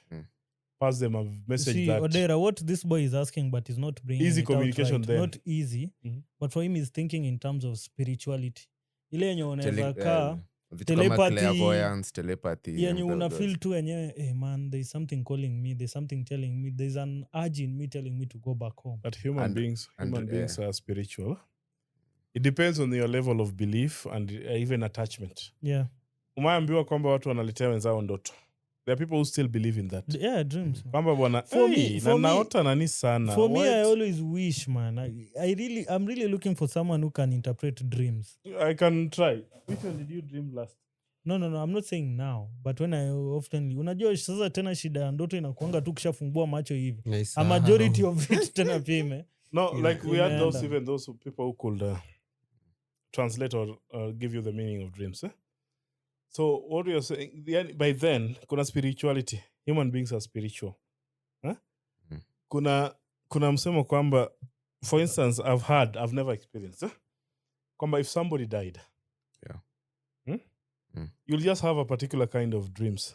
Kwamba either you are seeing the same person repeatedly in your dream, and the same person comes with a particular message to you. Like, nasikia kama mtu aliuawa, utapata labda anajaribu kureveal nani alimuua. Ama upate kama mtu aliuawa na hamjagundua. The person will like asking you, these are claims that be asking you, mbona mmenitupa? Like, you know, if you're concerned and you know at least so and so went to a certain point, or so and so. Spirituality is deep. Personally, we lost a neighbor, a very young boy who left school and went to swim somewhere around Mole Muko. There's a lagoon pale hapo huko. Is it a lagoon or water pan? Hizi enzi zenye shule exam imeisha, watoto wako free. Today alitoka all the way from Marina mpaka Mole. Missing. Wazake ndo wali-reveal the next day kwamba tulienda kuswim, tuliepa shule na ni akatumbikia kwa maji hakutoka. Have you been to communities where if somebody gets lost or drowns in a water source, utapata mzazi wake ama the relatives camp besides the nini? I've covered even such stories where wanakwambia the more they camp there, the more they are holding even the body not to go far. And the body will be found. Such beliefs. I'm not so deep into those. I'm not even deep into those, but I've seen mahali tuseme mtoto amedrown. And pole for those who might have experienced such. I know maybe from our comments, people can even share experiences. Unapata a relative, sana an immediate relative, kama ni mama, atakamp kando ya mto. And trust me, most of the days, the bodies are normally found. Crazy. Yeah, man. Crazy. Yes. But now, you people, you sound and you look shocked. Do you believe that despite modernity and advancement in technology, there are still traditional beliefs that hold power? Yeah. I think they do, and it's modernity and technology that is eroding them away. They are eroding them away. Yeah. For instance, I think language is a technology as well. Mm-hmm. Yeah. Language is technology. Yeah. Some of the languages we are speaking and some of the actions we are saying have meaning in our languages. So before the before language, Mhm. I used to wonder how people used to talk because they obviously I think there has been a revolution or an evolution of language. And you know how many languages do we have in the world? I don't know the number. Crazy number. Like in Kenya, let's say we have 44 plus languages. So the regional, like Swahili, for instance, was just a coining language that came from the mixing of Bantus, who are majority in Africa, with the Arabs. With the Arabs. They were trading, and eventually it became Kiswahili. So Kiswahili is just a formation that you might say it's maybe a few hundred, maybe 200 or 100 years back. And eventually the trading brought languages. If you get to like our Suba, the Suba people, they have been assimilated. They are from Uganda. They speak Abasuba. They have their language. But now that they are in Luo Nyanza, the territory in Kenya, now they have been assimilated. They speak Luo. And they have adopted Luo names. Some have Ugandan names or the Suba names. So events maybe in a unaweza pata tu hata labda before it became Luo. For instance, now look at the map and the flow of the said Luo in Africa. You will see that this is a community that was migrational. Particularly, they were fishermen. They call them Nilots, River Lake Nilots. And the River Lake Nilots, you're told, they flow from Egypt. Moving the way to Pabungu Pakwach. From Egypt to Sudan, from Sudan to South Sudan down to Uganda, from Uganda down. And Luos are in East Africa, even to Central Africa. Mm-hmm. Luos from Egypt, Sudan, South Sudan, Ethiopia, Uganda, Tanzania, Congo, they are Luos. And it's a very big tribal group that, if united, it is said, I don't know, it is said that the powerful rulers of Africa were Luos. And systems, and I believe so too. Systems fear Luos. They are energetic, they are strict, they are structured, and they are very powerful, strong people. They were warriors. So these are the people that are said to be the rulers of Africa when Africa was Africa. Most of the pharaohs in Egypt are said to be Luos. Even Egyptian words. Yes, they are Luo words. Luo words, yeah. And some of even the pyramids, the description, look for the books that describe that the pyramids were built by giants, powerful giants of the native tribes. Go to the pyramids, some of the blocks, you wonder, how did these people carry these blocks? So it is said, it could be a description of the Luos who might now, sasa wamekuwa degraded chini, mixing, intermarrying, nini culture, wamepungua in size, wamepungua in everything. But this tribe, the Luo tribe, I will wish to attend the United Luos Cultural Day anywhere in Africa. It's a big and it's a powerful population that is equally hated. With equal measure. Do you belong? Where? To the Luo kingdom. I believe I belong. Do you belong? Are you a Luo? You are Luo, India? Yeah, I'm Luo. So backwards, if you trace be proud. Not that I'm doing tribalism. Be proud to be a Luo. It's a very powerful, historic. Raila Amolo Odinga used to tell people of the history. I think maybe one day you'll stream that history. From Bargazel. All the way. Is it in Egypt or South Sudan? South Sudan. And back. But the Egyptian kingdom ilispan mpaka in Sudan, up to Sudan. Yeah, Sudan was one yote. Because we have pyramids in Sudan as well. So those blacks, Waarabu walikuja, with all due respect, Waarabu walikuja into Africa with their structures before the colonialists. And then currently wanatudanganya ati is it Kushites? Yeah, wanasema the Egyptians were Kushites. Angalia language yao iko very far apart na hiyo nini. Geopolitics. But hawa watu weusi wakubwa wenye misuli na nguvu. Misuli with sharp eyes and physique, very strict.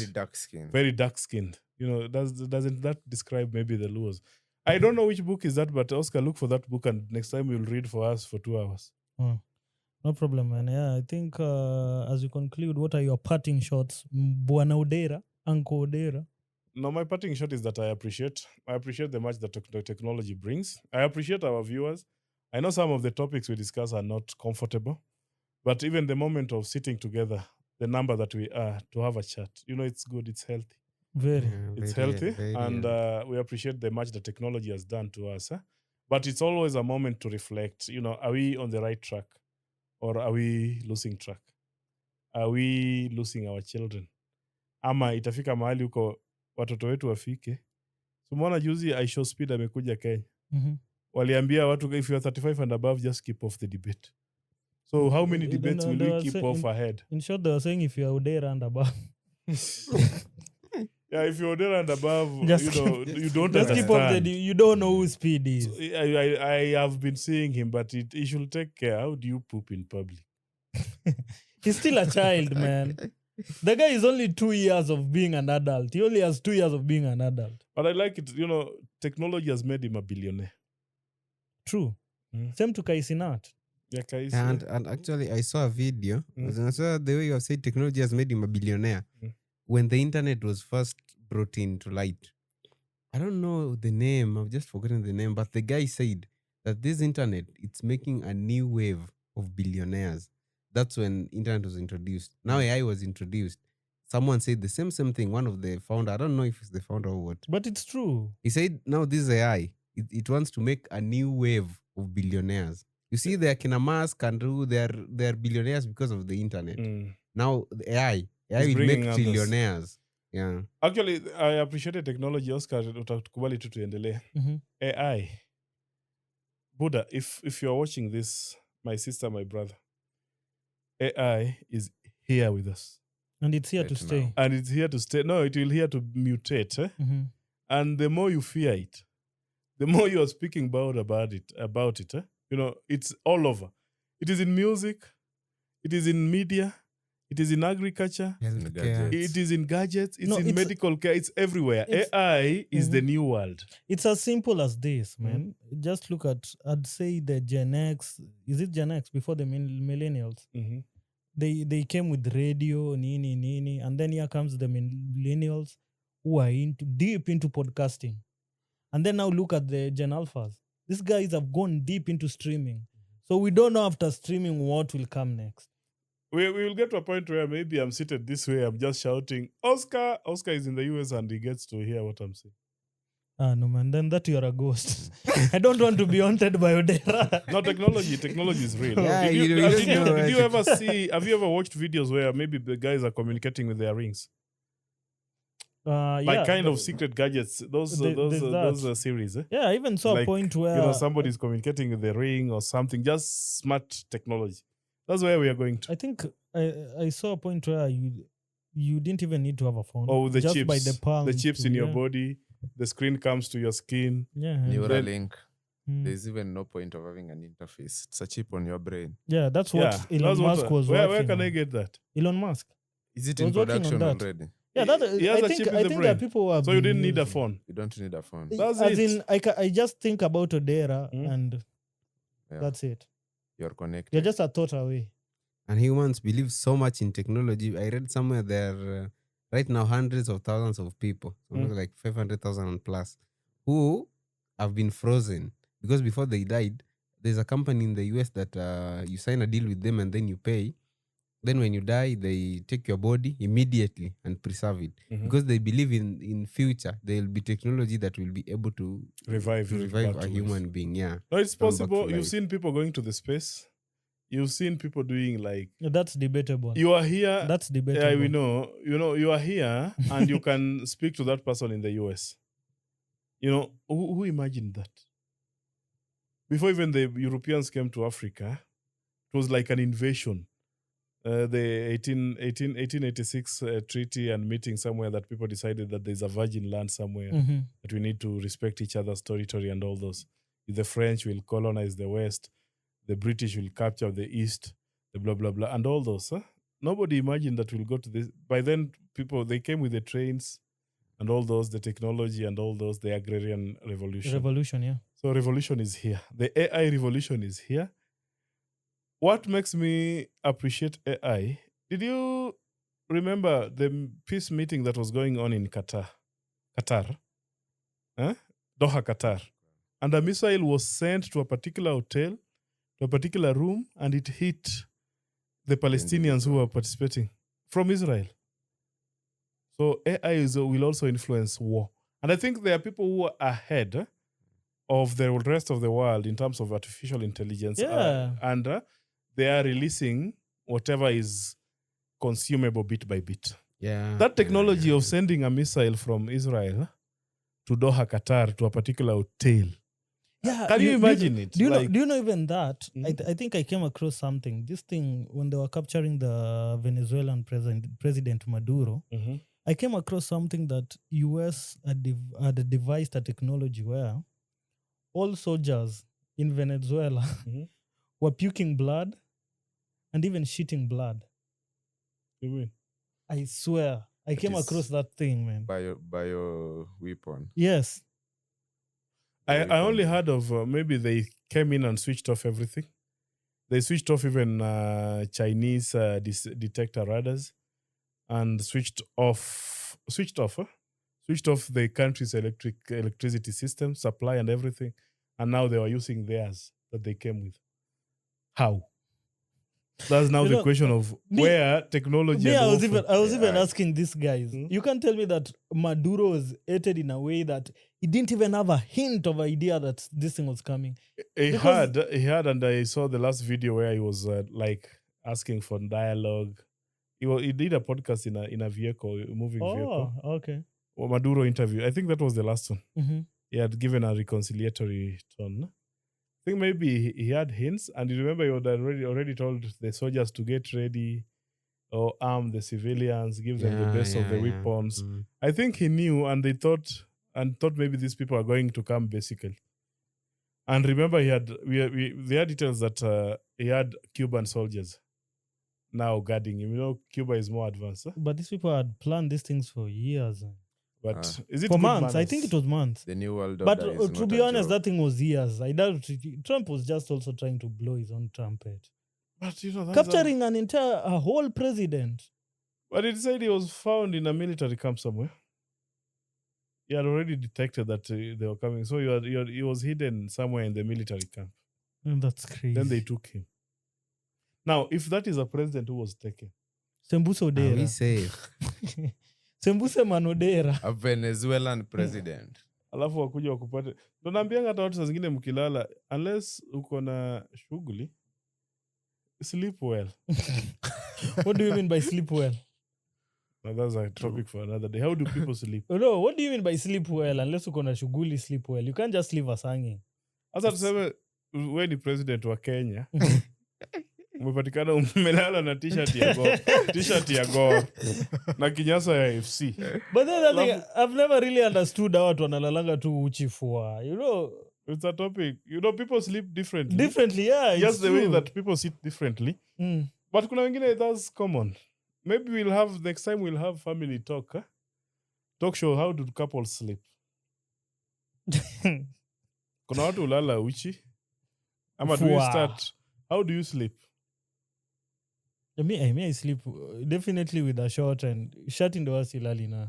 Uh-huh. I'm always topless because maybe I think ni juu pia ni Joto. Joto, yeah. So Timo? considering Kisumu. Same. Uongo. Huyu analalanga vile na jeans hivyo na this one is always on the go. No, that's Yeah, good. like- Huh? It's No, always on the lakini go. analala hivyo. Kama ni kazi. Akiamka tu nini The nafanyika? the only thing siwezi lala ni belt. Hiyo tu. Mimi nikishatoaga belt, Mhm. me I'm good. I'm good. Hizo ni tabia za chokoraba. Half naked. Maybe short boxer. Okay, so that the president, let's learn from Maduro. Like you will get somebody, maybe at least have a shot. Kuna watu wengine wana believe like kulala free as you came to the Yeah, world. Eh? man. So kulala ni style ya mtu. Maybe it gives the body time to aerate. Oh, that's crazy, man. If those people can go for a president. It means no one is safe. Come bring it I'm down. even even to- wondering what they're still waiting for, bana. See, they just make their move. Come on, the total world domination or something. Yeah, because But they have been dominating the world even before taking Maduro. Mm. But why is Trump also leaving these UN bodies? Is it because he has realized these things don't make sense to them? He can do whatever he wants and he won't be held. I'm not so good at geopolitics, and also when we approach geopolitics with caution. Mm. For instance, it is normally said that US came as a brother, the big brother, to help some of the countries. Mm. At some points, it is said that some of the problems the world is facing was courtesy of some other country. True. So, but also the US might ask, why should I be the one to carry the problems of the rest of the world at no fee? I understand Trump says that if you are trading, let's be fair traders. If you are benefiting from me, don't be a harsh trader on me. That's what Trump says. I cannot be helping your health sector. I cannot be doing like your roads and everything. Then when it comes to trade, you overcharge me. Where do you think the US is getting money to take care of your ego and to take care of your needs? See, it's because they're also brain draining us. Most of the people who are working there are people from this other country. I think Trump in a silent way is calling on countries to think of on their own sustainability. Mujifikirie kwanza, like don't always just look for US. What if US switches off everything? Another thing I've been thinking about lately, US haikuwi na enough nurses. Why do they always have to get more and more and more? There's always chances for any nurse from anywhere around the world Go and work to in go the and work US. in the US. It looks like some sort of strategy. I don't know. No, it's just like no, it's more of geopolitics. For instance, it's true that despite the challenges, maybe restrictions that you might witness the US president applying now, restricting visitations, there will be a floodgate. I understand maybe there are other states that you only find old people. Like the transition, the giving birth, the birth controls, even just the keeping of birth. Like areas like Wazetu ndio wamebaki. Like now Minnesota is a small Somaliland. All those, and those are global factors. Like the war in Somalia, US became the big brother. Many other countries like Canada, Kenya, and all those took up our brothers from Somalia. Mm-hmm. So, and remember, it is like 20, 30 years back. Those are now adults who are giving birth. Mm. So if you took 1,000 people and they all have 5 children, how many people are those? If you took 1,000 and all have given birth to 5, how many people are those? That's 5,000. No, 6. 6,000. Yeah. Oh, yeah, So, and the they've given 6,000, back, if they yeah. all give birth, that's 12,000. That's how exponential. the growth goes. Now it just has to. Human beings, even if it's in a situation of war, sai uchukue tu mjamaa umweke hapa ndani na msupa fulani, bora si relative yake, Atararua. by miezi 9, ati umeweka hapa wiki 2, then Sema bora si sister yake. So. But that's crazy. And this is something that I want to ask, and I need your honest opinions. If you look at Kenya now, for example, it's like we've opened our gates for the Kenya Somalis. Odera, you as an individual, are you worried? Start with them. No. I'm just asking. I'll go to them. Are you worried? Because I'm not worried, and I do not start being worried now. It's sensitive, whatever I'll say. Mm-hmm. We have Kenyans of Somali origin. Mm-hmm. But how does our borders look? How does the Kenya-Somali border look? Is it protected? Do we have restrictions? Do we have leakages? And how are our systems? For instance, could we have realized that there's a problem while everybody was inside Kenya? There have been debates about the Kenyan population and the numbers. Do you know our brothers from Northeastern enjoy a good standing in the Kenyan population in terms of numbers? And they will proudly tell you that they give birth in good numbers. They don't embrace cultures like family planning. Yeah. Then there's polygamy. So it's not so funny to have a family, one man with even 20 children. Polygamy is allowed. And they still live as a community. Okay. Then come down home in Kisumu County or such. You find we've embraced technology such as family planning. So if somebody has kept off family planning while the others is using, which population will grow? The other one that is It's not almost using. as if Luos Bana we've been fought since time memorial. They don't want us to grow. They don't want us to. For me, it's And really we are it's always good with technology and it's really such. not a Luo thing, but I'm overseeing a future where Kenya will be dominated by these Somalis. But you know, Oscar, Timo say then I'll tell Oscar something. Yeah, as for me, actually, I think these Somali people, tumeongelea on a certain episode of ours kwa nyuma. And me, as I always say, they should be monitored. You see, speaking like in reality, Kenya is a country. Somalis are like they are visitors in our country, sindio? So a visitor in your home, hata kasha kaa 2 years, still remains a visitor. Hata ukue na 10 years, bado yatakuwa to visit. Unaona? And there are some things visitors should not be allowed to do here and there because hapa nyuma kumekuwa na that incident yenye there was a Somali who stepped on our flag and Yeah. stuff. And it was not once, it was repeated. And they are the ones who made it a big deal. Si hata sisi. Si hatukuwa hata na shida nayo. Because it's their thing. Wamezoea kufanya. They made it a big deal out of it. Ati sijui sasa juu ni Msomali amekanyaga flag. Now you want to make it sijui what. Ni hao walikuwa na shida nayo. Unaona vitu kaa hizo should be checked on. I know it's a show where we should speak, but we have situations like Kenya accepted to host refugees. Remember, if they were refugees, they were registered at some point. Yeah. And if you're registered as a refugee, there are limitations and the freedoms that you enjoy. You can move, you can marry. Then the very Kenyan constitution can allow you to become a citizen through birth or marriage. You see the equations. So some of our policies might have allowed them to be Kenyans. Some of our bad manners might have allowed maybe pilferage, where those who are non-properly documented made it to the country. It is so sensitive that it's not about who is right or who is wrong, but can it be reviewed? Can the truth be told? Can we also, they are in Kenya. The population is in Kenya. And there are so many. Actually, the biggest landmass is captured by them, the northeastern area.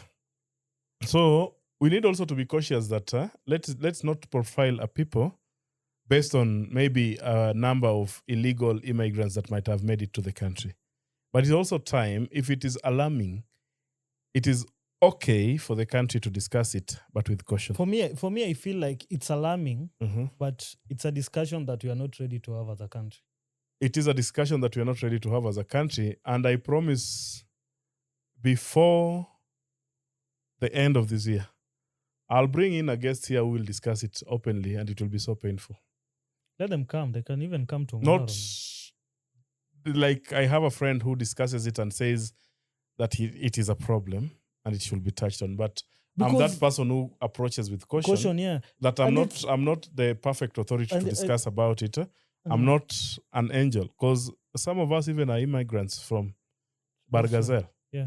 So we want to even chase, us you are from so we want to chase fellow immigrants. We've not said you're chasing. So we need to review fellow immigrants. You are the one who has brought up that chasing matter. But what did you say? Me, I've said it's alarming. It's alarming. So what should in a be sense done? that if you look at the majority of businesses, these guys are the ones who are owning them. So these guys have reached a point where now their financial muscles are speaking. Don't be worried.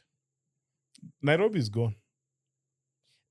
You're saying Nairobi, Bana. Those people are even in Ahero here, my hometown. Good. Appreciate. And one thing, every center. Every appreciation is that, my sincere appreciation is that wherever they are, you see a bit of business growth. I don't know how they do it. True. Look at Siaya. My brothers, the Somalis, are in Siaya doing good business. Go to Migori. That one has gone. Yeah.